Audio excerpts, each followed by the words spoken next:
जेवढा buffer झोनचा area आहे किंवा फॉरेस्टला लागून एरिया आहे त्या एरियामध्ये शेतकऱ्याची जमीन, कारण वाघामुळे घाबरलेले आहेत, बिबटमुळे घाबरलेले आहेत, वन्य प्राण्यामुळे घाबरलेले आहेत, हत्तीमुळे घाबरलेले आहेत, असे जे शेतकऱ्याचे जमीन पडीत पडलेली आहे, कुणी पिकवायला जात नाही, अशा शेतकऱ्यांना 50,000 रुपये एकरी वर्षाचे त्यांना आम्ही रेंट देणार आहोत. 30 वर्षाकरता जमीन एमओयू करणार आहे आणि 30 वर्ष या जमिनीवर मग फॉरेस्ट डिपार्टमेंट तिथे सोलर प्रकल्प राबवेल, बांबू लागवडीचे प्रकल्प राबवेल, ग्रासलँड डेव्हलपमेंट करतील.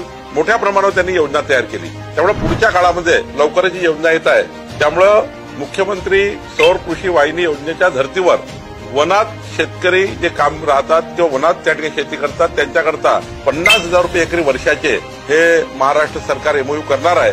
त्यामुळे पडीत जमिनीचे जे प्रश्न आहे ते मिटतील. लोकांना घर बसल्या 50,000 रुपये एकरी उत्पन्न मिळेल. त्या उत्पन्नावर शेतकरी आपल्या मुलांना रोजगार निर्मिती करू शकेल. हाही एक मोठा